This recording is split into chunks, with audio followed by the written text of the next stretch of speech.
إن الحمد لله نحمده ونستعينه ونستغفره ونعوذ بالله من شرور أنفسنا ومن سيئات أعمالنا من يهده الله فلا مضل له ومن يضلله فلا هادي له وأشهد أن لا إله إلا الله وحده لا شريك له وأشهد أن محمدا عبده ورسوله أما بعد فإن خير الحديث كتاب الله وخير الهدي هدي محمد صلى الله عليه وسلم وشر الأمور محدثاتها وكل محدثة بدعة وكل بدعة ضلالة وكل ضلالة في النار.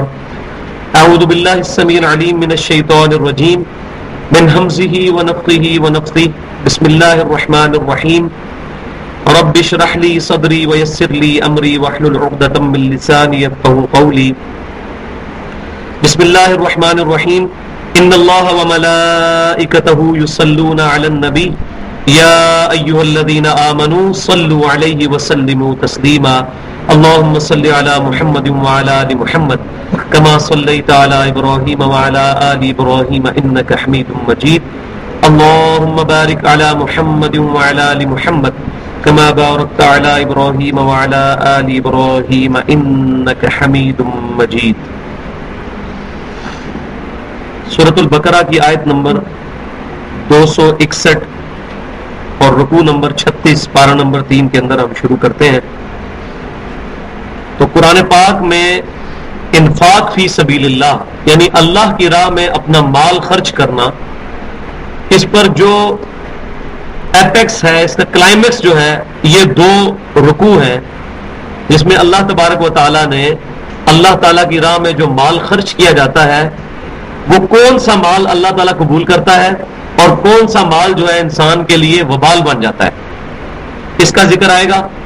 اور پھر اس کی ترغیب دلائی جائے گی کہ جو کوئی بھی مال تم اللہ کی بارگاہ میں خرچ کرتے ہو یہ اللہ تعالیٰ کے ڈیوائن بینک کے اندر سٹور ہو جاتا ہے اور اللہ تعالیٰ تمہیں دوگنا چوگنا کر کے قیامت والے دن اس کا اجر بھی لوٹائے گا. یہ جو کچھ تم اللہ کو دے رہے ہو یہ اللہ کے ذمہ کا قرض ہے. بسم اللہ الرحمن الرحیم. مثل الذین ينفقون اموالهم فی سبیل اللہ، ان لوگوں کی مثال جو کہ اللہ کی راہ میں مال خرچ کرتے ہیں، کمثل حبۃ انبتت 7 سنابل فی کل سنبلۃ 100 حبہ، ان کی مثال ایک دانے کی سی ہے جس دانے میں سے 7 بالیاں نکلتی ہیں اور ہر بالی کے ساتھ 100 دانہ لگتا ہے، یعنی ایک دانے سے 700 دانے پیدا ہوتے ہیں. یہ جو چھلی ہوتی ہے مکئی، اس کا ایک دانہ بویا جاتا ہے نا، اور پھر اس سے کتنی شاخیں نکلتی ہیں اور پھر جب چھلی تیار ہوتی ہے کتنے دانے اس کے ساتھ لگے ہوتے ہیں. تو اللہ تبارک و تعالیٰ نے فرمایا جو لوگ اللہ کی راہ میں خرچ کرتے ہیں ان کی مثال اس دانے کی سی ہے جو نظر آنے میں تو ایک دانہ ہے لیکن اس دانے کے ساتھ 7 بالیاں نکلے اور ہر بالی کے ساتھ پھر 100 دانے لگ جائیں، یعنی وہ 700 گنا بڑھ کر اللہ تبارک و تعالیٰ اس کو ایکسپٹ کرتا ہے. واللہ یضاعف لمن یشاء، اور اللہ تعالیٰ جس کے لیے چاہتا ہے اس سے بھی بڑھا دیتا ہے. یہ تو تمہارے سمجھانے کے لیے ہے کہ ایک دانے سے 700 گنا.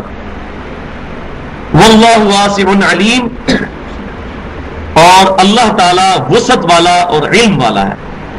اللہ تبارک و تعالیٰ کوئی کنجوس نہیں ہے، نعوذ باللہ. اللہ تعالیٰ کی رحمت بہت وسیع ہے، وہ چاہے تو تمہارے اخلاص کے مطابق اس کو 700 گنا تک بڑھا سکتا ہے. الذین ينفقون اموالهم فی سبیل اللہ، وہ لوگ جو کہ اللہ کی راہ میں خرچ کرتے ہیں اپنا مال. تو 2 بڑی کیٹیگریز ہو سکتی ہیں. ایک تو یہ ہے کہ غریب مسکینوں کو کھانا کھلایا جائے یا ان کو پیسے دیے جائیں یا ان پر مال خرچ کیا جائے، اور دوسرا اس کی سب سے بڑی جو مد ہے وہ ہے اللہ تعالیٰ کی راہ میں خرچ کیا جائے ان لوگوں پر جنہوں نے اپنا تن من دھن دین کے لیے وقف کیا ہوا ہے، چاہے وہ علماء ہوں، مبلغین ہوں یا اللہ کی راہ میں قتال کرنے والے مجاہدین ہوں.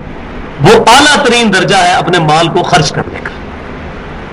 تو وہ لوگ جو کہ اللہ کی راہ میں اپنا مال خرچ کرتے ہیں لیکن ساتھ پھر شرائط کیا ہے؟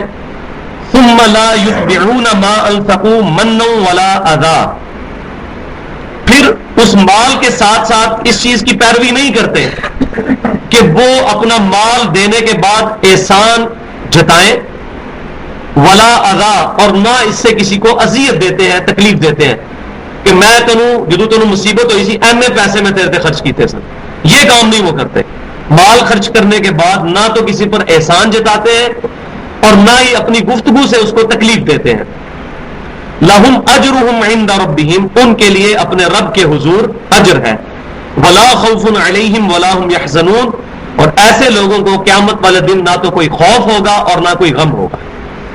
یعنی جو لوگ اللہ کی راہ میں خرچ کرتے ہیں تو اللہ تبارک و تعالیٰ کی رضا کا وہ مقام حاصل کر لیں گے، اللہ تعالیٰ اس کے بدلے میں قیامت والے دن ان کو خوف اور غم سے نجات دلائے گا۔ اور اصل کامیابی یہی ہے کہ کوئی شخص قیامت والے دن خوف اور غم سے بچ جائے، لیکن شرط کیا ہے کہ نہ تو احسان جتانا ہے اور نہ ہی اس سے کسی کو زبان سے تکلیف دینی ہے۔ یہاں پر میں ضمناً ایک مسئلہ عرض کر دوں، بعض اوقات یہ بھی ہوتا ہے کہ لوگوں نے اپنے گھر جو نوکر چاکر وغیرہ رکھے ہوتے ہیں، زکوٰۃ اور صدقہ اور مال وغیرہ عموماً کوشش کرتے ہیں کہ ان کو دیں، اور اگر خدا نہ خواستہ کسی کی اس وقت یہ نیت آ گئی کہ میں اب اس کو جو زکوٰۃ یا مال خیرات وغیرہ دے رہا ہوں اس کے عوض یہ میری زیادہ خدمت کرے، تو اب ہم سود کھا رہے ہوں گے، کیونکہ اس کا اجر تو ہم نے اللہ سے لینا ہے، اس کے عوض اس سے اجر نہیں لیا جا سکتا اور نہ اس کو کبھی احسان جتایا جا سکتا ہے۔ لہذا یہ جو لوگ مسجدوں کے اندر پیسے اور مال خرچ کر کے پھر تختیاں لگوا دیتے ہیں، بڑی بڑی ماربل کی پلیٹس لگا دیتے ہیں کہ جی یہ مسجد میں پنکھے فلاں صاحب نے فلاں کی والدہ کے سال ثواب کے لیے وقف کیے، جائز ہے۔ اگر اولاد صدقہ و خیرات کرتی ہے تو صحیح مسلم کی حدیث کے تحت اس کے ماں باپ کو آٹومیٹکلی ثواب اس کا پہنچتا ہے، لیکن اللہ تبارک و تعالیٰ کی یاد دہانی کے لیے مسجد میں ماربل یا پلیٹ لگانے کی ضرورت نہیں ہے، بلکہ اس سے یہ ہوگا کہ یہ مال ضائع جائے گا۔ ایک تو مال بھی ضائع گیا، دوسرا اس کا کوئی قیامت میں اجر ہی نہیں، اور عین ممکن ہے کہ اللہ تعالیٰ اس کی وجہ سے قیامت والے دن پکڑ کرے، اور وہ آگے آئے گی چیز۔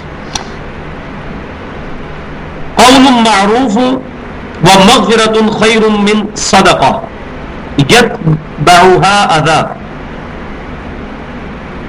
کسی کے ساتھ اچھی گفتگو کرنا، قول معروف کرنا اور معاف کرنا، جیسے ہم بھی کہتے ہیں کہ بابا جی معاف کرو، یعنی اس کے ساتھ ہم معافی کا رویہ کریں بجائے اس کے کہ اس کے ساتھ لڑیں کہ تو نے مجھ سے مانگا کیوں، اس کی بجائے اچھی بات کر لی جائے یا اس سے معذرت کر لی جائے، یہ بہت بہتر ہے اس صدقے سے یتبعها اذی، کہ جس صدقے کے بعد پھر اذیت دی جائے اس کو۔ پہلا 10 روپے ہٹا کٹا آ گیا منگنے واسطے، اب وہ 10 روپے تو ضائع گئے آپ سے اور اس کا اجر بھی نہیں، الٹا وبال بن جائے گا۔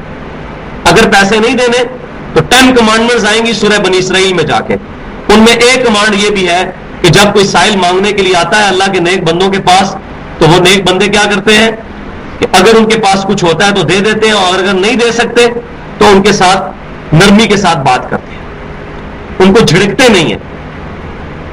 تو اللہ تبارک و تعالیٰ فرما رہا ہے کسی کے ساتھ اچھے طریقے سے گفتگو کر لینا اور اس کی معذرت کو قبول کر لینا، یہ بہت بہتر ہے اس چیز کے کہ تم صدقہ و خیرات کرو اس کے بعد اس کو اذیت دینی شروع کر دو۔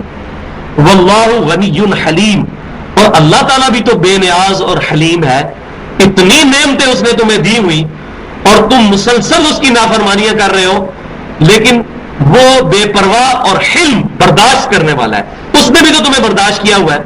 تو اگر اللہ کے دیے ہوئے میں سے تمہیں مال خرچ کرنا پڑتا ہے اور کوئی تم سے مانگنے کے لیے آ جاتا ہے اور تم مال نہیں دے سکتے تو کم از کم اس کو برداشت تو کرو، اپنی زبان کے ساتھ اس کو تکلیف نہ دو۔ تو میں یہ پہلے بھی کئی دفعہ بتا چکا ہوں کہ قرآن کا جو اسٹوڈنٹ ہے وہ اس بات کو سمجھے کہ جب بھی کوئی آیت کنکلوڈ ہوتی ہے اس کے ساتھ جو اللہ تعالیٰ کی صفات آتی ہیں، یہ بڑی انٹلیکچوئل صفات ہوتی ہیں، اس کا تعلق اس گفتگو کے ساتھ ہوتا ہے کہ اللہ تعالیٰ فرما رہا ہے میں بھی تو حلیم ہوں، میں بھی تو تمہیں برداشت کرتا ہوں، تمہاری نافرمانیوں کے باوجود تمہیں کھانا کھلاتا ہوں، اپنے پکے سے پکے دشمن کو، کافر کو، منافق کو بھی میں رزق دیتا ہوں۔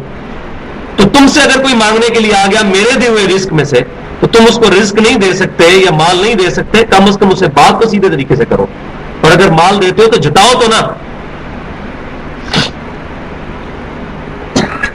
اب مثال آ رہی ہے جو لوگ ریاکاری کر کے اپنے مال کو ضائع کر لیتے ہیں، اس کو اللہ تبارک و تعالیٰ ایک مثال سے سمجھا رہا ہے۔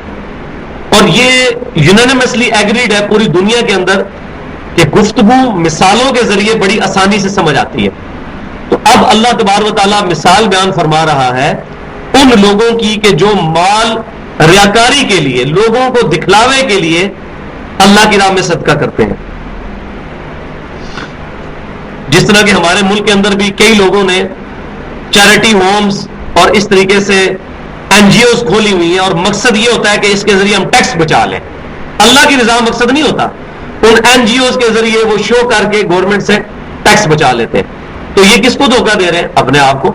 اللہ تبارک و تعالیٰ تو ہر چیز کو جاننے والا ہے، ہر شے اللہ تعالیٰ کے علم میں ہے۔ یا ایھا الذین آمنو، اے ایمان والو، لا تبطلوا صدقاتکم بالمن والاذی، مت باطل کرو، ضائع کرو اپنے صدقات کو، خرچ کیے ہوئے مال کو۔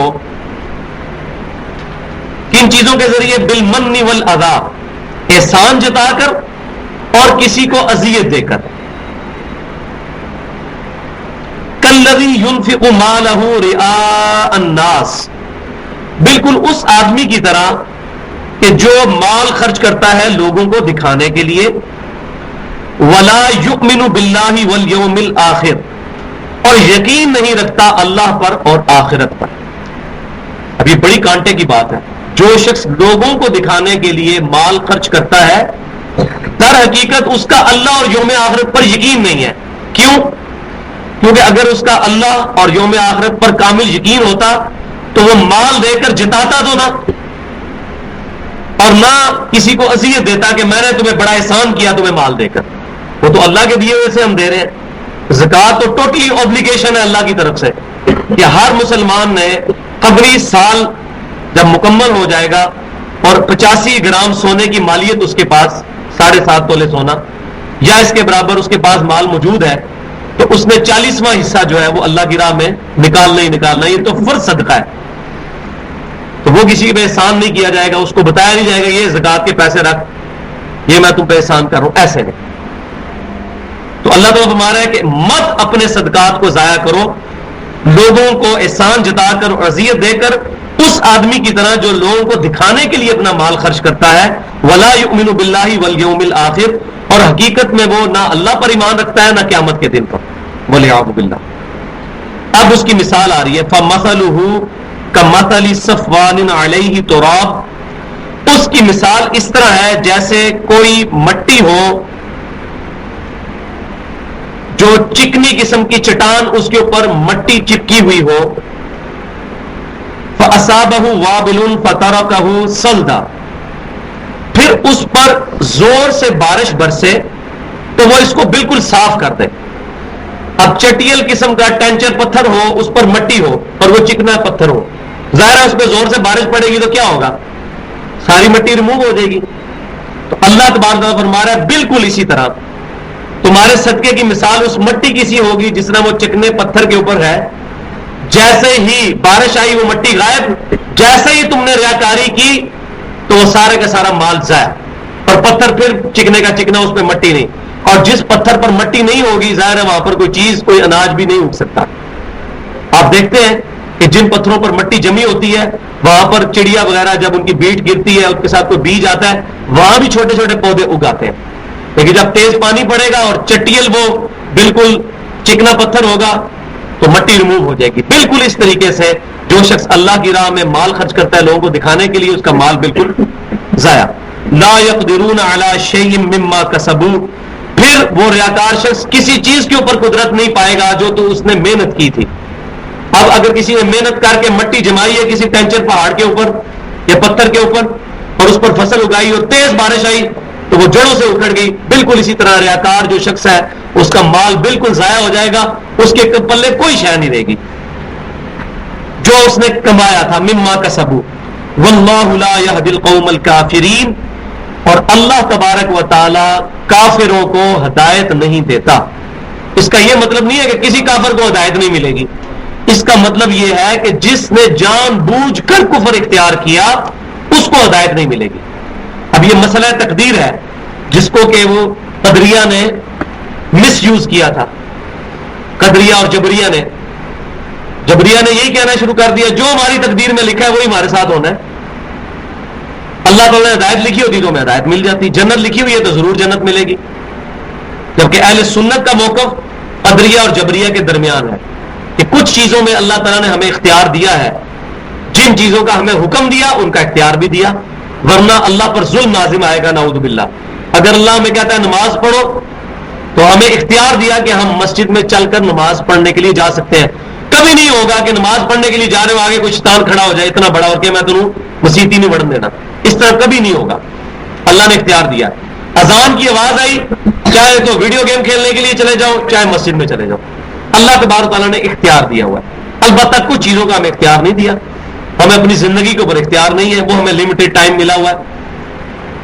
ہمیں اپنی شکل و صورت پہ کوئی اختیار نہیں ہے, کسی کی آنکھیں چھوٹی کسی کی موٹی, یہ اللہ تبارک و تعالیٰ کے اختیار. کسی کی داڑھی بڑی کسی کی چھوٹی. ہاں, جو شخص خود داڑھی نہیں رکھتا اس کا معاملہ ڈفرنٹ ہے. تو اللہ تبارک تعالیٰ فرماتا ہے کہ اللہ تعالیٰ جو کافر ہیں, ایسے کافر جنہوں نے جان بوجھ کر حق کو سمجھتے ہوئے کفر اڈاپٹ کر لیا ہے, ان کو کبھی ہدایت نہیں دے گا. تو یہ قرآن کو پوری ٹوٹیلٹی میں پورے مضمون کے اعتبار سے سمجھنا ہے. اب یہاں پہ الفاظ ایسے نہیں ہیں لیکن یہ ساری چیزیں بریکٹ میں, کیونکہ آگے چل کے یہ چیزیں آئیں گی. فَأَلْهَمَهَا فُجُورَهَا وَتَقْوَاهَا إِنَّا هَدَيْنَاهُ السَّبِيلَ إِمَّا شَاكِرًا وَإِمَّا كَفُورًا. ہم نے ہدایت کا راستہ بھی دکھا دیا, گمراہی کا بھی. اب تمہاری مرضی, چاہو تو ہدایت کو قبول کرو چاہے گمراہی کو. تو یہ آگے چل کے آئے گا. تو پورا قرآن, میں اکثر یہ کہتا ہوں, قرآن پاک میں سے ایک صفحہ بھی اگر کم کر دیا جائے یہ قرآن ہماری ہدایت کے لیے کافی نہیں ہے, کیونکہ اس ایک صفحے میں جو چیز لکھی ہوگی وہ پورے قرآن میں اور کہیں ایڈریس نہیں ہوئی ہوگی, اسی لیے اس کا ایک ایک لفظ محفوظ ہے. وَمَثَلُ الَّذِينَ يُنْفِقُونَ أَمْوَالَهُمُ ابْتِغَاءَ مَرْضَاتِ اللَّهِ. اب سائملٹینیس کنٹراسٹ بتایا جا رہا ہے کہ جو لوگ اللہ کی رضا کے لیے مال خرچ کرتے ہیں ان کا معاملہ کیسا ہوتا ہے. اور یہاں پر میں ضروری سمجھتا ہوں وہ حدیث بھی بیان کر دوں جو صحیح حدیث ہے مسند امام احمد میں. نبی صلی اللہ علیہ وسلم نے فرمایا, جس نے کسی کو دکھانے کے لیے صدقہ کیا اس نے شرک کیا, جس نے کسی کو دکھانے کے لیے روزہ رکھا اس نے شرک کیا, جس نے کسی کو دکھانے کے لیے نماز پڑھی اس نے شرک کیا. کیوں؟ کہ دراصل یہ سارے اعمال, تمام نیک اعمال, ان صلاتی و نسکی و محیای و مماتی للہ رب العالمین, یہ تمام چیزیں اللہ کے لیے ہونی چاہیے. بے شک میری نماز, میری قربانی, میرا جینا, میرا مرنا, یہ سب اللہ کے لیے ہونا چاہیے. اور جب ہم اللہ کے ساتھ مخلوق میں سے کسی کی نیت کر لیں گے نیک اعمال کے اوپر تو ظاہر ہے وہ ہمارے اعمال ضائع جائیں گے. تو اب سائملٹینیس کنٹراسٹ آ رہا ہے کہ وہ لوگ جو اللہ کی رضا کے لیے خرچ کرتے ہیں ان کی کیا فضیلت ہے.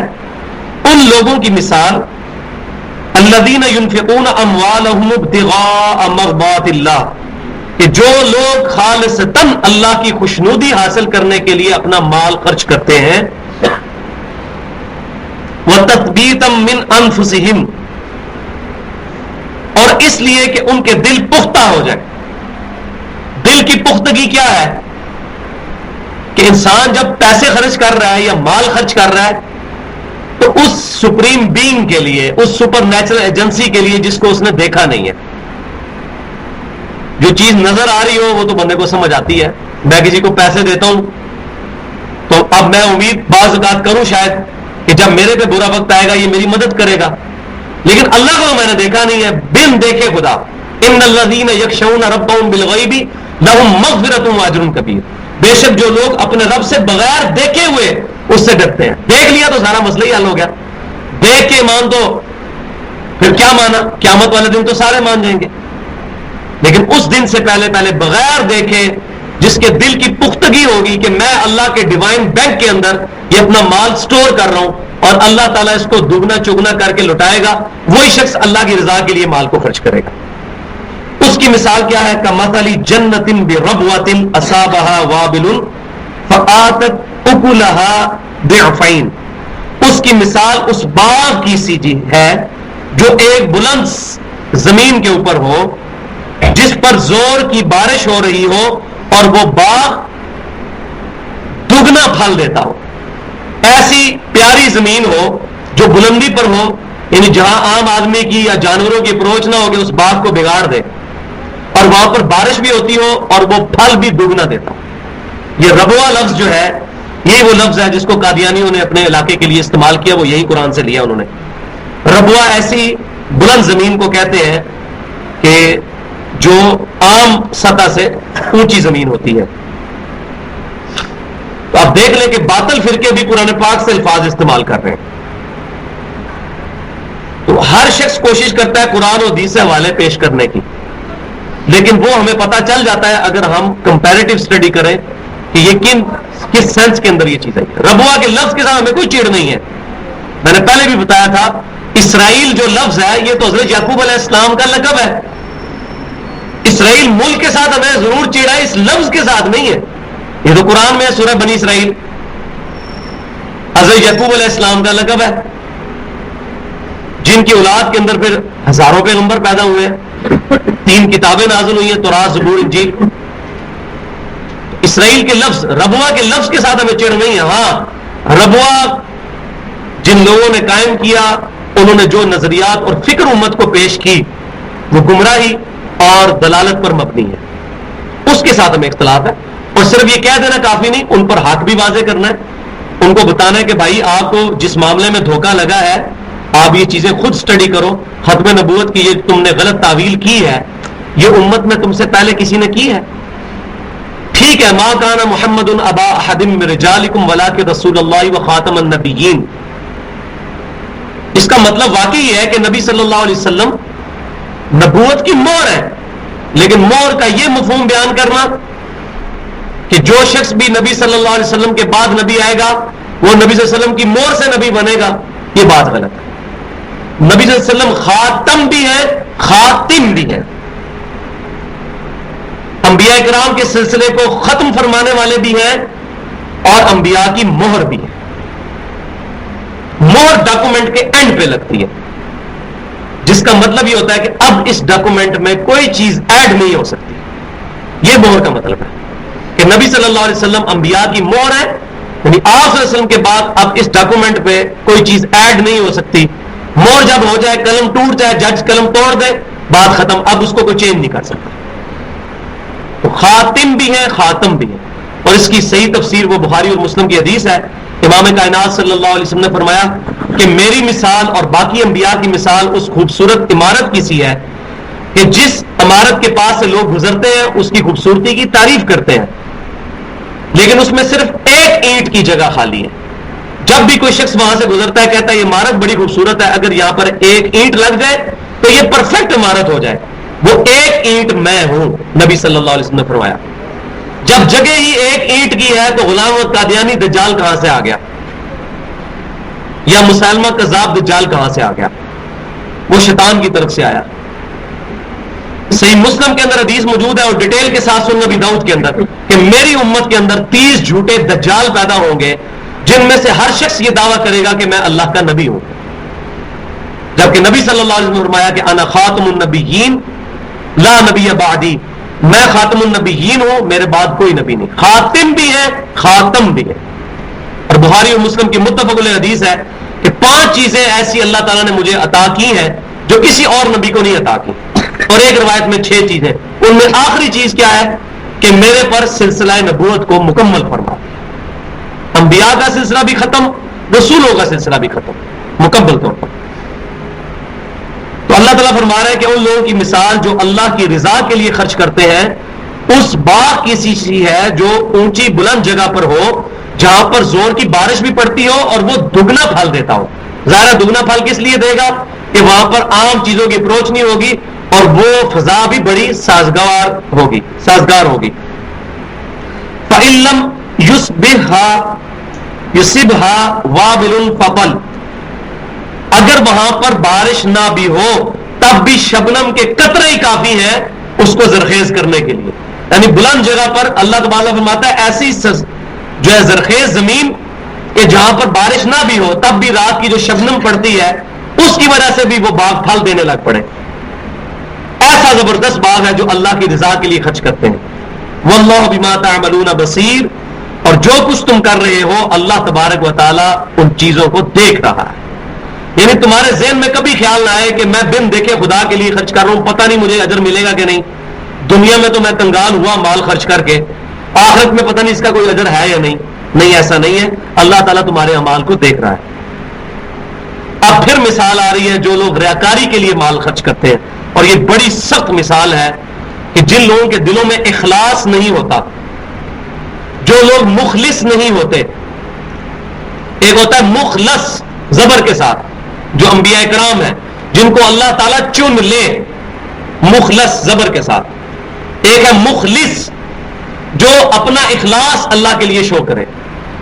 اور سب سے پرفیکٹ چیز یہی ہے کہ ایمان اور نیک اعمال کے ساتھ اخلاص ہوگا تو تبھی وہ اعمال قبول ہوں گے, بشرطے کہ وہ سنت کے مطابق اعمال ہوں. اور سنت کے مطابق ہو, ریاکاری ہو, تب بھی اعمال قبول نہیں ہوں گے. تو عقیدے کا درست ہونا, اعمال کا سنت کے مطابق ہونا, اور اخلاص کے ساتھ دل کا پر ہونا, یہ تین شرائط ہیں اعمال کی قبولیت کے. اب جو لوگ اخلاص کا مظاہرہ نہیں کرتے ان کی مثال آ رہی ہے. ایود احدکم ان تکون له جنۃ من نخیل.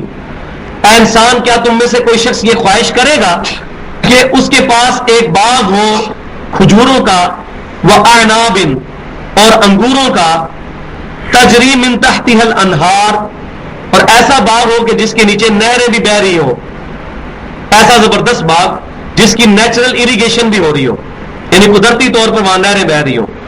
لہو فیہا من کل الثمرات, اور وہاں ہر قسم کے پھل بھی ہو. یہ تمام باغ یعنی کہ تمام نیکیاں تم نے اکٹھی کی ہو. آپ باغ سے مثال کے ہیں, کسی کے پاس حج کی نیکی, روزے کی نیکی, نماز کی نیکی, اللہ کی راہ میں جہاد کی, قتال کی نیکی, ساری نیکیاں جمع ہے. اور یہ تمام نیکیوں سے وہ یہ امید کر رہے ہیں قیامت والے دن مجھے اجر ملے گا. یہ مثال بیان کی جا رہی ہے ان پھلوں کے درختوں کے ساتھ. پھر کیا ہو, ساتھ ہی ساتھ ایک اور چیز ہو, وَأَصَابَهُ الْكِبَرُ وَلَهُ ذُرِّيَّةٌ ضُعَفَاءُ, اس پر بڑھاپا بھی چھا چکا ہو اور اس کے بچے جو ہیں وہ بھی چھوٹے ہوں. مراد کیا کہ اگر اس کا باغ ضائع ہو جائے یہ, تو وہ اب اتنا جوان نہیں کہ یہ دوبارہ سارا باغ آباد کر لے, اور نہ بچے اس قابل ہیں کہ باپ کی مدد کر سکے اس معاملے میں. بالکل اسی طریقے سے اگر کسی شخص نے ریاکاری کے ساتھ اعمال کیے تو وہ تو یہ سمجھے گا کہ میری تو داڑھی سفید ہوگی صلاۃ و تسبیح پڑھتے ہوئے, تہجد پڑھتے ہوئے, اذکار کرتے ہوئے. لیکن حالت یہ ہے کہ ٹی وی پہ آگے لوگ بتاتے ہیں, فخریہ آگے بتاتے ہیں کہ کبھی میری تہجد قضا نہیں ہوئی. دیکھ لیں کتنے فلم ایکٹر ہیں جو ٹی وی پہ آ کے یہ بات کرتے ہیں کہ جی ہم نے کبھی نماز نہیں چھوڑی, انشاءاللہ اگلے مہینے ہماری اگلی فلم بھی آ رہی ہے انشاءاللہ. اللہ تعالیٰ وہ بیچ میں شامل کر لیتے ہیں, نعوذ باللہ. تو یہ نیک اعمال, بڑے بڑے لوگ ہیں جو دعوے کرتے ہیں, لوگوں کو بتانے کی کیا ضرورت ہے, اللہ تعالیٰ سے اجر لینا ہے. تو اللہ تعالیٰ فرما رہا ہے کہ اس کے پاس باغ بھی ہو, اس کی نیچرل اریگیشن بھی ہو رہی ہو, سارے کے سارے معاملات ہو رہے ہو, اور اب حالت یہ ہے کہ وہ بوڑھا ہو چکا ہے, اس کی اولاد بھی کمزور ہے, اس کی مدد نہیں کر سکتی. اب اس ظاہر ہے کہ اگر کسی شخص نے اخلاص کے ساتھ نیکیاں نہیں کی اور بوڑھا ہو گیا, اب دوبارہ تو اپنی جوانی واپس نہیں لا سکتا. پھر اللہ تعالیٰ فرماتا ہے فَأَصَابَهَا إِعْصَارٌ فِيهِ نَارٌ فَاحْتَرَقَتْ, اچانک ایک آگ کا بگولا آئے اس کے باغ کے اوپر اور ہر چیز جل بھن جائے. یہ آگ کا بگولا کیا ہے, ریاکاری کا بگولا, کہ ریاکاری کی تھی, اللہ تعالیٰ نے اس کا سارے کے سارے اعمال ضائع کر دیے. كَذَلِكَ يُبَيِّنُ اللَّهُ لَكُمُ الْآيَاتِ, ایسے ہی اللہ تعالیٰ اپنی آیات کھول کھول کر بیان کرتا ہے تمہارے لیے. لعلکم تتفکرون, تاکہ تم فکر کرو, اس پر توجہ دو کہ جس طریقے سے وہ اتنا خوبصورت باغ کھجوروں کا اور انگوروں کا جس کے نیچے نہریں بھی بہتی ہیں اور جو پھل بھی بہت اچھا دیتا ہے, جس طرح اس باغ پر آگ کا بگولا آئے, وہ سارے کا سارا باغ اب ضائع ہو جائے اور وہ انسان بوڑھا ہو, دوبارہ محنت کر کے وہ باغ بھی نہ بنا سکے, اس کی اولاد بھی چھوٹی ہو, اس کی مدد نہ کر سکے, بالکل تمہارے اعمال بھی ضائع جائیں گے اگر تم نے اخلاص کے ساتھ اعمال نہیں کیے. وَلِيَعُوذُ بِاللَّهِ تعالیٰ. تو انسان کو مسلسل اپنا محاسبہ نفس کرنا چاہیے کہ میں یہ عمل کسی کو دکھلانے کے لیے کر رہا ہوں کہ خالصتاً اللہ کی رضا کے لیے کر رہا ہوں. اور جب یہ چیز ذہن میں آ جائے کہ میں کسی کو دکھانے کے لیے کر رہا ہوں، اس عمل سے پیچھے ہٹ جائے. اگر فرض عمل ہے تو پھر چاہے دکھلاوا آ رہا ہے یا نہیں آ رہا، فرض عمل تو ہے ہی دکھلاوا. اب کوئی شخص کہے کہ میں نے فجر کی نماز جماعت کے ساتھ مسجد میں اس لیے نہیں پڑھی کہ لوگ کہیں گے جماعت کے ساتھ نماز پڑھ رہا ہے، ایسا نہیں. یہ نفلی عبادات کے بارے میں. فرض نماز جو ہے وہ اوپن ہے، وہ تو سب کے سامنے پڑھنی ہے. اسی طریقے سے سنت اعمال جو اللہ تعالیٰ کی طرف سے ہم پر لازم کیے گئے ہیں وہ سب کے سب اوپنلی کرنے والے، اس میں اب ریاکاری والا مسئلہ نہیں ہے. لیکن پھر بھی اپنے اعمال پہ بار بار نظر کرنی چاہیے، اور انسان میں اگر کہیں ریاکاری آئے تو فوراً آخرت کے بارے میں یہ مثال یاد کر لینی چاہیے کہ میں نے نیک اعمال کے یہ جو باغ لگائے ہوئے ہیں، ایک ہوا کا بگولا آئے گا، گرم ہوا کا، یہ سب چیزیں ضائع ہو جائیں گی نعوذ باللہ. تو ریاکاری کی وجہ سے میری یہ ساری محنت ضائع بھی جا سکتی ہے. حسن بصری رحمۃ اللہ علیہ کا مجھے قول یاد آیا. وہ فرمایا کرتے تھے کہ سلف اپنی نیکیاں اس طرح چھپایا کرتے تھے جس طرح تم اپنے گناہ چھپاتے ہیں. سلف سے مراد صحابہ کرام، ان کے سلف تو وہی تھے نا. یعنی صحابہ کرام علیہم رضوان اپنی نیکیاں اس طرح چھپایا کرتے تھے جس طرح تم اپنے گناہ چھپاتے ہو. کوئی شخص نہیں یہ چاہتا کہ اس کے گناہ لوگوں پر ایکسپوز ہوں. لوگوں پر کیا، اپنے گھر والوں کے سامنے نہیں ایکسپوز کرنا چاہتا ہوں. اسی طریقے سے سلف جو تھے وہ اپنی نیکیوں کی حفاظت کیا کرتے تھے کہ ہم اپنی نیکیاں کسی پہ ایکسپوز نہ کریں، ایسا نہ ہو کہ ہماری نیکیاں ضائع جائیں. جس طرح لوگ اپنے گھر کے باہر لکھ لیتے ہیں حاجی فلاں. اب حاجی لکھنے کی کیا ضرورت ہے؟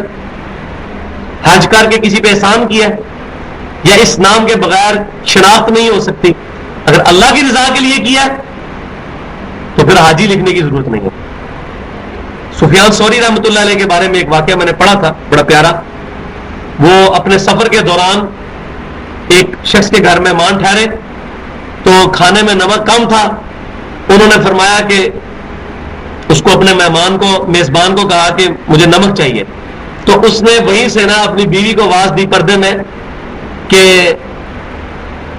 وہ نمک لے کے آؤ جب میں دوسری دفعہ حج پہ گیا تھا تو وہاں سے جو نمک لے کے آیا تھا.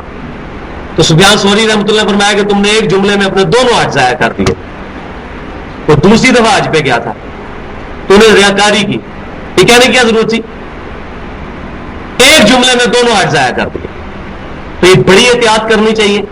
ہاں ہم کسی کی نیت پر نہیں کرتے، فتوا نہیں لگاتے، لیکن جو ظاہری چیزیں ہیں، اب کوئی لوگ بندہ اپنا نام ہی بتا رہا ہے، جی حافظ محمد ادریس، یہ نام تو نہیں ہوتا حافظ محمد ادریس، یہ تو آپ نے اپنے ساتھ لگایا ہوا ہے. اسی طریقے سے جو نیک عمال کر رہا ہے وہ اپنے ساتھ کیا لگانا شروع کر دے گا کہ نمازی محمد رفیق، اس طریقے سے روزہ دار محمد شبیر، اس طرح تو نہیں ہوگا. باقی ساری عبادتیں جو ہیں ان کے ساتھ ہم نام تو حاجی کے ساتھ کیوں لگاتے ہیں؟ پھر دو حج کر رہے ہیں تو الحاج جمع کا سیگا ساتھ ہی ایڈ ہو جاتا ہے.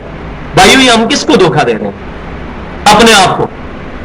اور اگر خدا نہ خواستہ ان چیزوں کی وجہ سے یہ اعمال ضائع ہو گئے تو جو حاجی پہ پیسہ لگا وہ تو ضائع ہوا ہی ہوا، اور جو اللہ کی بارگاہ میں گرفت ہوگی وہ بہت سخت ہے. اور وہ صحیح بخاری اور مسلم کی متفق علیہ حدیث ہے کہ سب سے پہلے قیامت والے دن ایک سخی اور ایک عالم اور ایک شہید کا حساب لیا جائے گا. بڑی مشہور حدیث ہے. سخی کو بلا کے اللہ تعالیٰ فرمائے گا میں نے تجھے مال دیا، تو نے میرے لیے کیا کیا؟ کہ یا اللہ میں نے اتنا صدقہ خیرات کیا. اللہ تعالیٰ فرمائے گا تو نے صدقہ خیرات اس لیے کیا کہ لوگ تجھے سخی کہیں، اور وہ تجھے دنیا میں کیا لیا گیا؟ تو نے دنیا داروں سے اجر لے لیا. اس کو اوندا بو کر کے دوزخ میں ڈال دو، نعوذ باللہ. پھر بلایا جائے گا ایک شہید کو کہ تجھے میں نے اتنی اچھی صحت دی، سب کچھ اس طرح کی نعمتیں دی، تو نے میرے لیے کیا کیا؟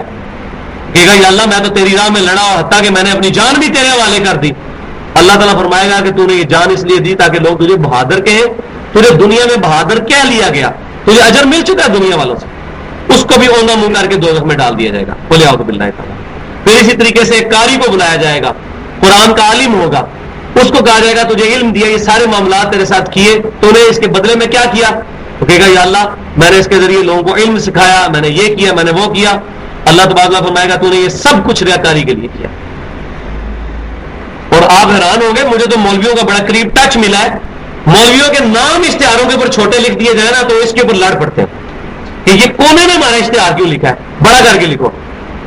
تو کس کو دکھا رہے ہیں؟ حالانکہ دین کی الف بے نہیں آتی ہوتی. واللہ میں تو اب تنگ آ چکا ہوں، میں تو کوشش کرتا ہوں کہ جملے میں بڑی مشکل سے کان بند کر کے بیٹھوں، مجھے تو اکثر آوازارگی ہوتی ہے جو کچھ بیان ہو رہا ہوتا ہے، ضعیف ضعیف روایات اور پتہ نہیں کیا کچھ بیان کر کر کے تو لوگوں کو جو ہے وہ تعلیمات دے رہے ہوتے ہیں.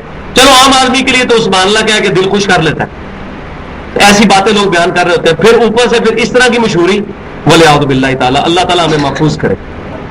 تو ریاکاری سے بچنا ہے. یہ آج کا ہم یہ بھی آج درس لے کے جائیں کہ ہم نے اپنے نیک اعمال کی اس طرح حفاظت کرنی ہے جیسے اپنے گناہوں کی حفاظت کرتے ہیں، کہ ہمارے گناہ کسی پر ایکسپوز نہ ہو، اور اللہ تعالیٰ ہمیں گناہوں سے بھی محفوظ فرمائے. اب دوسرا رکوع اسی کانٹیکسٹ میں آ رہا ہے، یا ایھا الذین آمنو، اے ایمان والو. اب ترغیب دلائی جا رہی ہے، انفقوا من طیبات ما کسبتم ومما اخرجنا لکم من الارض، خرچ کرو عمدہ چیزوں میں سے جو تم نے کمائی ہے اور جو ہم نے رزق زمین سے تمہارے لیے نکالا، اس میں سے بھی اللہ کی راہ میں خرچ کرو. جیسا کہ آپ کو پتا ہے کہ عشر دیا جاتا ہے زمین کی کمائی کے اوپر بھی، اور مال میں سے جو ہے وہ زکوٰۃ دی جاتی ہے. اللہ تبارک و تعالیٰ کی راہ میں خرچ کرو اس مال میں سے جو اللہ نے تمہیں دیا. یہ بڑی کانٹے کی بات ہے. اور مال کون سا؟ من طیبات، جو عمدہ قسم کا مال ہو. یہ نہیں ہے کہ جو ٹیچر مال ہے وہ اللہ تعالیٰ کی بارگاہ میں خرچ کیا جائے، ایسا نہیں ہے. کپڑے پھٹے پرانے ہو چکے ہیں وہ کسی کو دے دیے جائیں، ایسا نہ ہو. اگر واقعی اتنے پھٹ چکے ہیں اس کا پوچا بنا لیں، کسی کو نہ دیں. یہ نہ ہو کہ قیامت والے دن وہ گلے کا توق بن جائے. ہاں پرانے کپڑے ہو گئے کسی کو دے سکتے ہیں اگر وہ پہننے کے قابل ہے، کوئی حرج نہیں اس میں. اور ضروری نہیں، یہاں پر ضمن ایک مسئلہ بھی یاد رکھیں، یہ ضروری نہیں ہے کہ زکوٰۃ میں آپ نے پیسے ہی دینے ہیں. کسی شخص کے پاس کوئی جوتیوں کا جوڑا ہے، اس کے پاس کوئی نیا جوڑا گفٹ آیا، وہ پرانا جوڑا نہیں پہن رہا، یہ چھوٹا ہو چکا ہے، تو اس کی مارکیٹ میں قیمت دیکھے کتنی ہے، نئے کی نہیں، پرانا کتنے میں بک جائے گا. مثلا 1000 روپے کا جوڑا تھا، اب اس کو پتا ہے مارکیٹ میں یہ 300 روپے کا بک سکتا ہے، تو وہ جوڑا کسی غریب کو دے دے اور اپنی زکوٰۃ میں سے 300 سمجھے ادا ہو گیا. ضروری نہیں ہے کہ پیسے ہی دینے ہیں، پیسے تو نبی کے زمانے میں آئی کوئی نہیں تھے، پیسے بھی مال دینا ہے آپ نے. مال بھی اللہ کی راہ میں خرچ کیا جا سکتا ہے، مال تجارت بھی. کسی کی پینٹ کی دکان ہے اور وہ کہیں پر کوئی دین کی کوئی ایسے مدرسہ ہے، وہاں پر پینٹ دے دیتا ہے، اس کی قیمت مارکیٹ میں جتنی ہے اس اعتبار سے وہ اپنے زکوٰۃ کے پیسے مائنس کر سکتا ہے. ضروری نہیں کہ پیسے ہی خرچ کرے. یہ میں نے ضمن مسئلہ عرض کر دیا. تو اللہ تعالیٰ ہمارا ہے کہ اگر تم نے چیز دینی ہے تو عمدہ چیز دو اللہ کی راہ میں. وَلَا تَيَمَّمُوا الْخَبِيثَ مِنْهُ تُنْفِقُونَ وَلَسْتُمْ بِآخِذِهِ، اور مت ارادہ کرو اپنی کمائی میں سے ردی چیز کا، کہ اگر تمہیں وہ چیز دی جائے تو تم وہ لو ہی نہ. تمہیں کوئی اس طرح کا مال لے رہے تم تو لینے سے انکار کر دو. اللہ تبارک و تعالیٰ کو ایسا ردی مال کیوں دیتے ہو؟ یہ بڑی کانٹے کی بات ہے. میں تو یہ اللہ تعالیٰ کی تو بارگاہ میں مال خرچ کرنا تو چھوڑیں، آپ کسی فقیر کو بھی اگر کوئی اس طرح کا مال دے نا جس کے اندر کوئی نقص موجود ہو تو بعض کا وہ بھی نہیں لیتا. تو نعوذ باللہ کیا ہم اللہ تبارک و تعالیٰ کو اتنا بھی مقام نہیں دیتے ہیں؟ اور بیسیکلی جو ہم اللہ کی راہ میں کسی بندے پر مال خرچ کر رہے ہوتے ہیں وہ اللہ ہی کو دے رہے ہوتے ہیں. ردی چیز کا ارادہ نہ کرو کہ تم میں سے اگر کوئی شخص تمہیں کوئی دے تو تم اس کو نہ لو. الا ان تغمضوا فی، بجوز اس کے کہ تم چشم پوشی کر لو، فی ہی اس معاملے کے اندر تم لینے سے انکار کر دو. وَاعْلَمُوا أَنَّ اللَّهَ غَنِيٌّ حَمِيدٌ، اور یہ کانٹے کی بات جان لو کہ بے شک اللہ تعالیٰ غنی ہے اور اپنی ذات کے اندر خود تعریف کیا گیا ہے. کتنی کانٹے کی بات آئی ہے کہ اللہ بے پرواہ ہے. یہ جو اللہ تمہیں بار بار کہہ رہا ہے مال خرچ کرو مال خرچ کرو، کہ تمہیں یہ وسوسہ نہ ہے کہ اللہ کو مال کی ضرورت ہے. اللہ تو غنی ہے، اللہ الصمد بے نیاز ہے اور حمید ہے. اس کی کوئی تعریف نہ بھی کرے، وہ اپنی ذات کے اندر خود ایسا ہے کہ وہ تعریف کے قابل ہے. انک حمید مجید، درود شریف میں بھی ہم پڑھتے ہیں. اب مال جو لوگ خرچ نہیں کرتے اس کے پیچھے موٹیو کیا ہوتا ہے کہ شیطان یہ وسوسہ دلاتا ہے کہ مال خرچ کرو گے تو کم ہو جائے گا. حالانکہ الحمدللہ میرا پریکٹیکل ایکسپیرینس ہے کہ مال خرچ کرنے سے کبھی کم نہیں ہوتا.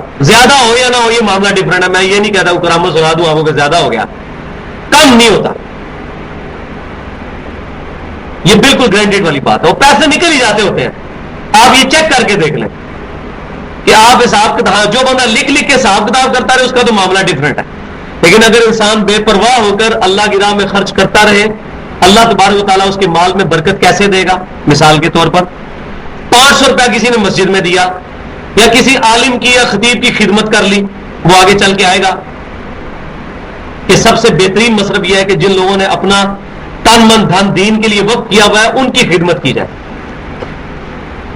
چاہے وہ علماء اور خطباء یا امام مسجد ہوں, چاہے اللہ کی راہ میں قتال کرنے والے لوگ ہوں. یہ سب سے بہترین مصرف ہے مال خرچ کرنے کا. آپ نے 500 روپیہ مسجد میں دے دیا, یا کسی غریب آدمی کی مدد کی, یا کسی خطیب کو دے دیا. آپ کی تنخواہ اگر 15,000 ہے تو 14,500 رہ گی, آپ تو یہی سمجھ رہے ہیں. لیکن اس پورے مہینے میں آپ کا کوئی بچہ بیمار نہیں ہوا تو آپ کو ہزاروں روپے کا فائدہ ہوا. ہو سکتا ہے آپ کے بچے کو ایسی بیماری لگ جاتی, ایسی بیماری کیا عام بیماری بھی, چائلڈ اسپیشلسٹ جیلم کے اندر بھی آپ دیکھ لیں جو اچھے ہیں, وہ 500 روپے فیس لے لیتے ہیں, پھر دوائی بھی 500 کی لکھ دیتے ہیں, اور پھر کہتے ہیں نہیں ایک دفعہ پھر دکھانا, پھر تھوڑی چمڑی لاؤں گے, ایک ہفتے بعد دوبارہ دکھانا, پھر چمڑی دوبارہ اتارتے ہیں. اس طرح ہزاروں روپیہ نکلتا جاتا ہے. ان ہزاروں روپے کا یہ آپ چیک کیجئے گا, اگر آپ نے اللہ کی راہ میں مال خرچ کیا اور اس مہینے آپ کے پیسے اس مد میں نہ نکلے, آپ سمجھ لیں کہ یہ اللہ تعالیٰ نے مجھے دنیا کے اندر لوٹا دیا. کئی لوگ ہیں ایسی بیماریاں لگ جاتی ہیں کہ پیسے دے کے بھی شفا نہیں ہوتی. اب یہ ڈیلیسس پہ جو لوگ چلے جاتے ہیں, بعض بات عموماً یہی ہوتا ہے ہفتے میں ایک دفعہ ڈیلیسس ہوتے ہیں, 4,000 روپے قیمت ہے, اور 2-3 گھنٹے جو مشین پہ تکلیف کاٹنی پڑتی وہ الگ. تو مہینے کے کتنے بنے؟ 16 سے 20,000 روپیہ. اور پھر جب یہ بیماری بڑھنی شروع ہوتی ہے, ہر تیسرے دن ڈیلیسس پہ آ جاتا ہے, تو 30-40,000 روپیہ مہینے کا بھی خرچ ہو جاتا ہے. تو گردے فیل ہونا تو آج کل تو یہ ڈاکٹرز بتا رہے ہیں تقریباً 15 سے 20% لوگوں کے ساتھ یہ معاملات ہو رہے ہیں. 2 منٹ نہیں لگتے کسی کے گردے فیل ہو جائیں کسی بھی وجہ سے. بڑے بڑے صحیح والے, آج مجھے دفتر سے فون آیا, بڑا بہترین ہمارا ایک آفیسر تھا, تو وہ کرکٹ میچ کھیل کے تو فیلڈنگ کرنے کے بعد اپنی بیٹنگ کا انتظار کر رہا تھا, وہیں بیٹھے بیٹھے ہارٹ فیل ہو گیا اس کا. بالکل صحیح صحت, 6 فٹ قد اس کا, سب معاملات بالکل ٹھیک, اور وہ کھیلنے والا اور بہترین اس کی صحت, ورزش لگانے والا, ہارٹ فیل ہو گیا.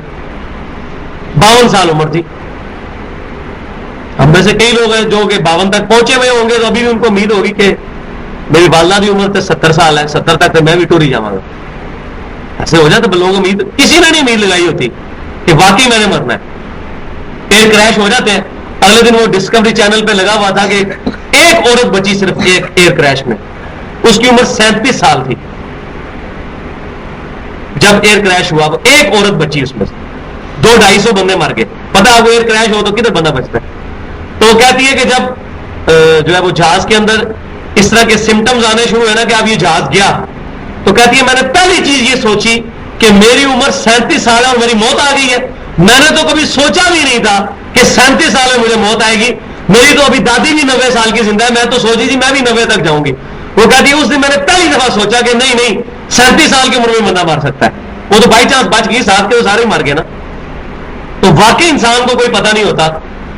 آنے کی ترتیب ہے کہ باپ پہلے آتا ہے, بیٹا بعد میں. جانے کی ترتیب یہ نہیں ہے کہ چونکہ باپ جو ہے وہ پہلے آئے وہ پہلے ہی جائے گا, بیٹا بعد میں آئے بعد میں جائے گا. نہیں, بیٹا پہلے بھی جا سکتا ہے, باپ بھی بیٹے کا جنازہ اٹھائے ہوئے ہو سکتا ہے, اور کئی ہمارے سامنے معاملات ہوتے ہیں. اس معاملے میں ہمیں جو ہے وہ شیطانی وسوسوں سے بچنا چاہیے. یہ شیطان ہمیں برے راستے کے اوپر چلاتا ہے. الشیطان یعدکم الفقر, شیطان تمہیں تنگ دستی کی طرف جو ہے وہ گھسیٹتا ہے. وَيَأْمُرُكُمْ بِالْفَحْشَاءِ, اور تمہیں حکم دیتا ہے اس بات کا کہ تم بے حیائی کے کام کرو.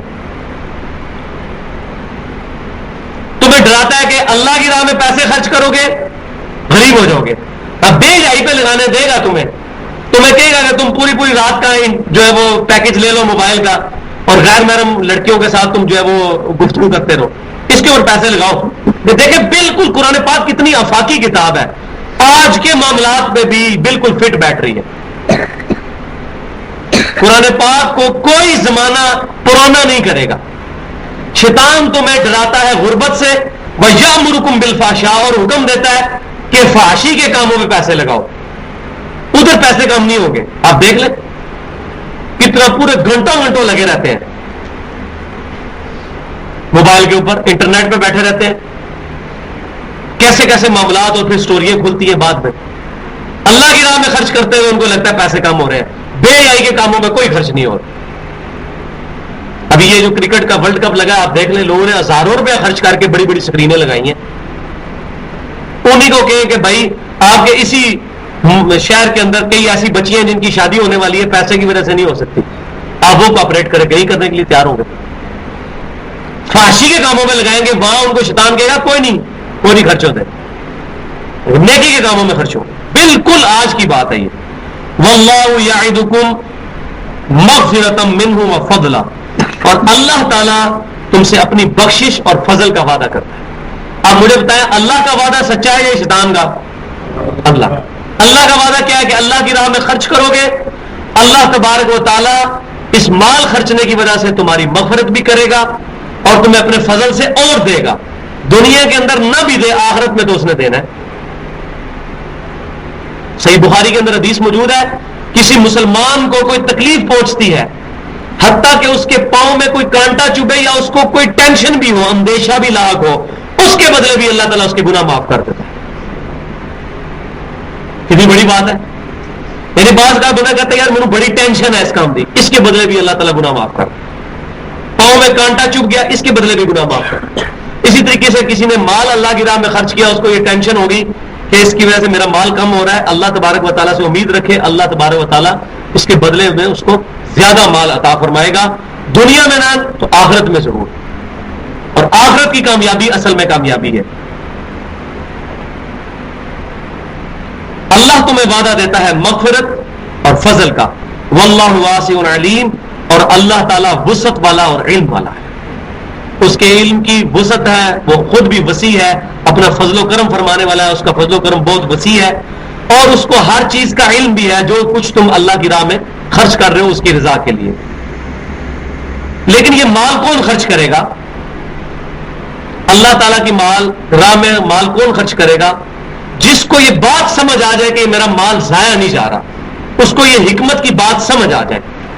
لن تنالوا البر حتى تنفقوا مما تحبون، اللہ کے حضور تم کبھی بھی نیکی کے اعلیٰ ترین درجے کو نہیں پہنچ سکتے جب تک کہ اپنی پسندیدہ چیزیں اللہ کی راہ میں خرچ نہ کرو۔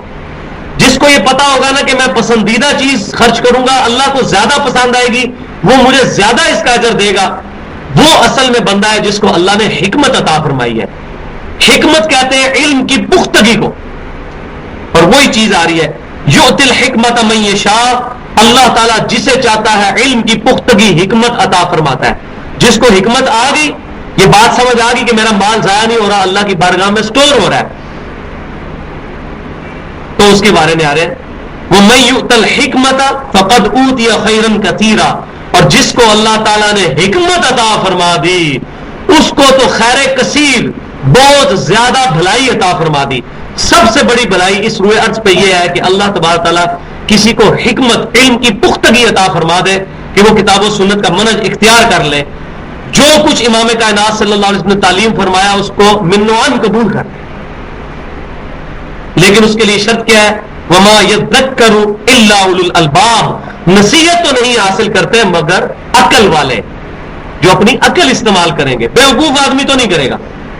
اس سے مراد یہ نہیں کہ آپ سمجھے دنیا دار جتنے ہیں بڑے بڑے سیانے ہیں، آخرت کے اعتبار سے وہ بیوقوف ہے۔ آخرت کے اعتبار سے وہ سیانا ہے جو بندہ اللہ کی راہ میں مال خرچ کرے اور کسی پر احسان بھی نہ جتائے اور اللہ سے امید رکھے کہ اللہ تعالیٰ اس کو لٹائے گا۔ اور جہاں پہ میں ایک تھوڑی ضمن بات کر دوں، خصوصاً عورتوں کے اندر یہ بڑی بری عادت موجود ہے، خریداری کے لیے مارکیٹ میں جاتی ہیں، وہاں جا کے بعض کا بارگیننگ کرتی ہیں، تو 200 کی چیز دکاندار 1000 کی بتا کے 500 کی ان کو دے دیتا ہے، 300 روپے فالتو دے کے آ جاتی ہیں۔ لیکن اسی دروازے پر ایک رکشے والا کھڑا ہوتا ہے جو کہتا ہے جی بہن جی 40 روپے لواں گا میں، جادے تک دے، نہیں 40 نہیں دینے میں تو 3 لے۔ وہ بیچارہ محنت کے ساتھ کمائی کر رہا ہے، اس کے 10 روپے کم کروائیں گے، اور وہ 300 روپے کا کپڑا جو ہے وہ 500 کا خرید کے آ جائیں گے، اور وہاں ان کو بالکل خیال نہیں آئے گا. جو لوگ اپنی محنت سے کمائی کر رہے ہیں، بارگیننگ کرنا ہمارا حق ہے، لیکن جب ہمیں چیز واقعی آئیڈیا ہو جائے یہ چیز اتنے کی نہیں، بعض کا اندازہ ہو جاتا ہے. مجھے بھی بعض کا سبزی لینے کے لیے جاتا ہوں، مجھے پتہ لگ جاتا ہے کہ مارکیٹ میں منڈی کے اندر اس جو آلو جو ہے 100 روپے دڑی ہے، اب یہ مجھے اگر 120 روپے دے رہا ہے، 20 روپے تو اس نے کمانے ہیں، میں کہوں نہیں مجھے 105 روپے لگا، تو مجھے بھی پتا ہے کہ میں اس کے ساتھ زیادتی کروں. تو مال خرچ کریں گے اور اس نیت سے کر رہے ہیں کہ اس کی یہ محنت سے کمائی کر رہے ہیں. وہ ہٹے کٹے جو ہوتے ہیں فقیر، ان کو ہم 10-10 روپے دے دیتے ہیں، اور جو بیچارہ محنت کر کے جون جولائی کی گرمی میں رکشہ چلا کے کمائی کر رہا ہے اس کو ہم 5 روپے فالتو دینے کے لیے تیار نہیں ہوتے، حالانکہ وہ کسی کے آگے ہاتھ نہیں پھیلا رہے. اب یہ بڑی چھوٹی چھوٹی باتیں سوچنے کی، تو اللہ تو ہمارا عقل والے نصیحت حاصل کرے.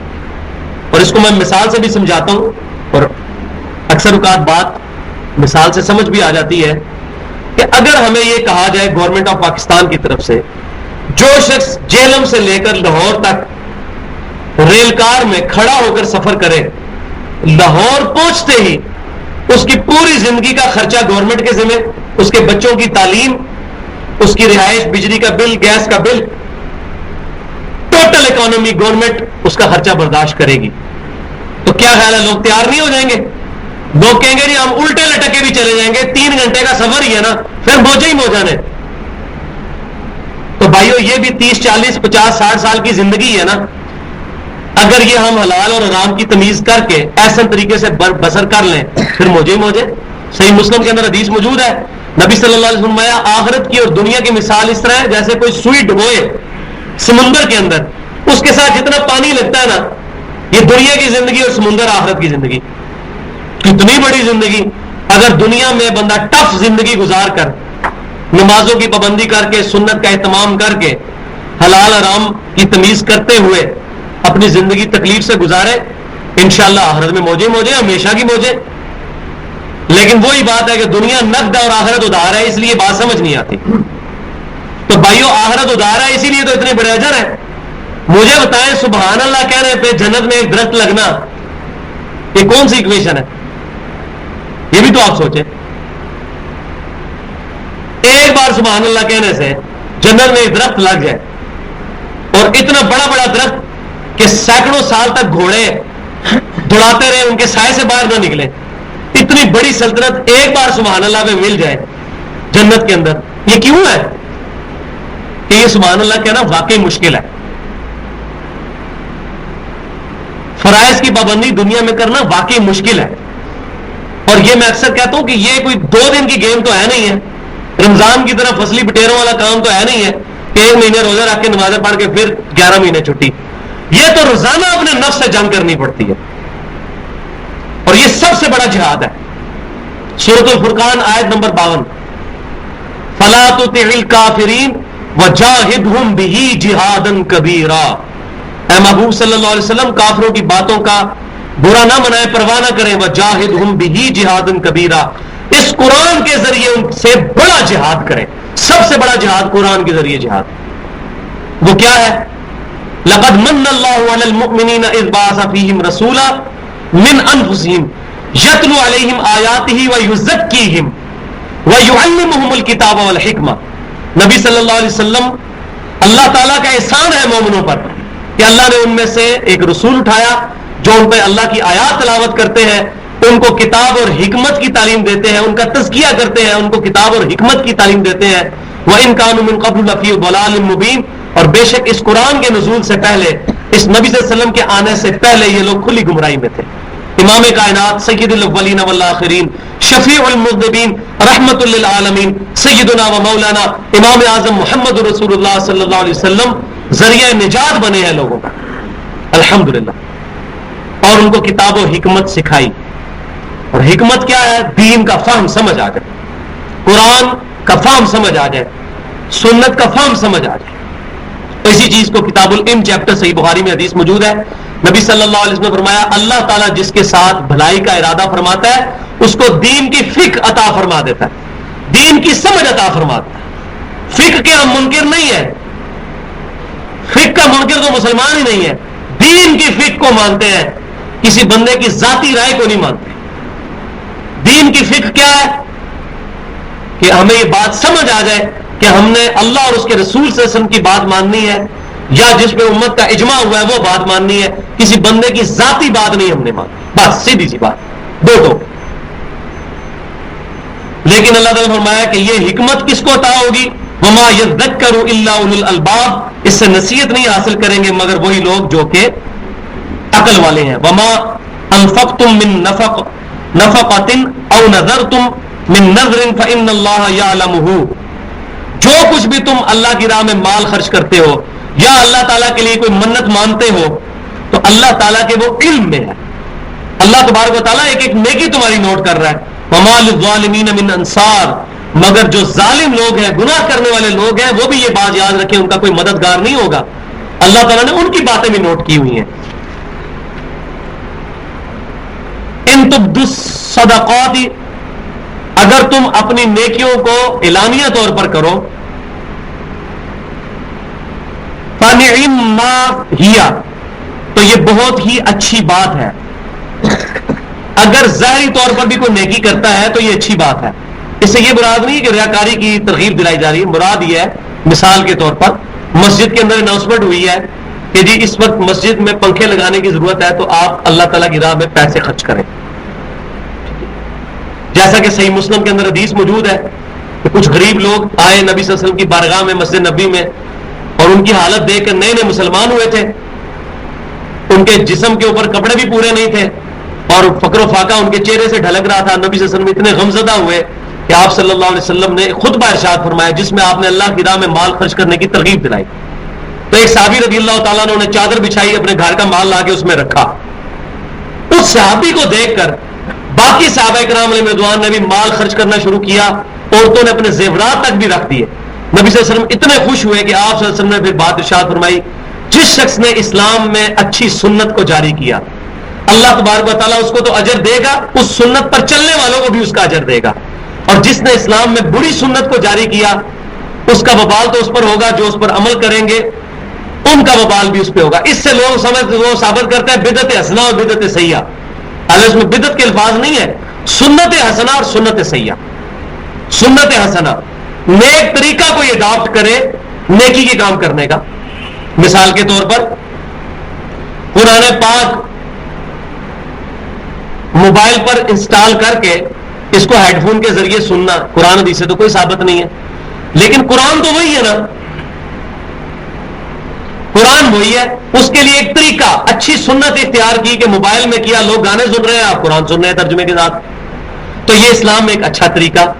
اسی طریقے سے کوئی اچھی ویڈیو بنا کر کتاب و سنت کے منہج پر کسی کو دی جائے، اچھا طریقہ، پرنٹنگ کروا کے دی جائے، اچھا طریقہ، یہ سارے اسلام میں اچھے طریقے، یہ بدعت نہیں ہے، بدعت یہ نہیں ہوں گی اس لیے کہ یہ طریقے اڈاپٹ کیے جا رہے ہیں نیکی کے کام کرنے کے۔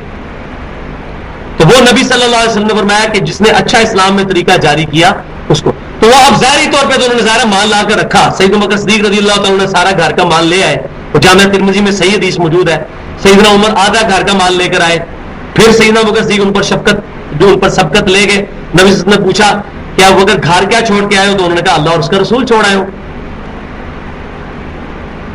یعنی اللہ اور اس کے رسول صلی اللہ علیہ وسلم کی محبت، آپ صلی اللہ علیہ وسلم کی یاد، اللہ تبارک تعالیٰ اور اس کے رسول صلی اللہ علیہ وسلم پر کامل یقین، اس یقین کی بنیاد پہ میں سارا مال اٹھا کر لے آیا ہوں۔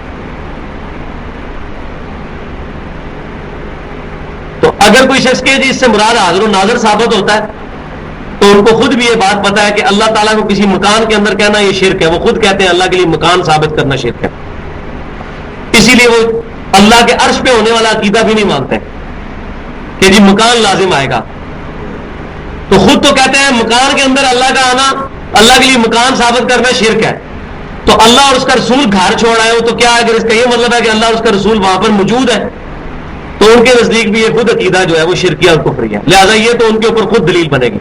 تو اس سے مراد کیا ہے کہ اللہ اور اس کے رسول سے ان کی محبت کا یقین کہ مجھے ان نیک اعمال پر اجر ملے گا، اس کی بنیاد پر میں سب کچھ مال اٹھا کر لے آیا ہوں۔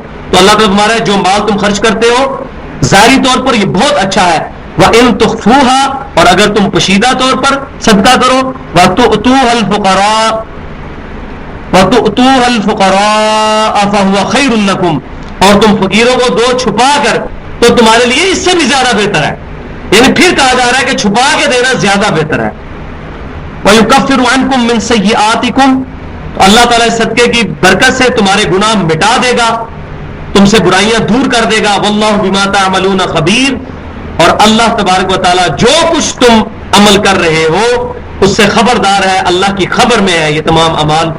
اللہ تبارک و تعالیٰ سے دعا ہے کہ ہمیں ریاکاری سے بچ کر اللہ کی راہ میں مال صدقہ کر رہے ہیں اور اپنا وقت بھی صدقہ کرنا ہے. یہ ہم جو لوگ یہاں جو جمع ہیں یہ اپنا وقت صدقہ کر کے یہاں پر آئے ہیں. اور صحیح مسلم کے اندر حدیث موجود ہے کہ جو لوگ قرآن سیکھنے کے لیے کسی مجلس میں جمع ہوتے ہیں تو اس ذکر کی مجلس کو آسمان تک فرشتے رحمت کے ڈھانپ لیتے ہیں اپنے پروں سے قرآن کی تعلیم کے لیے.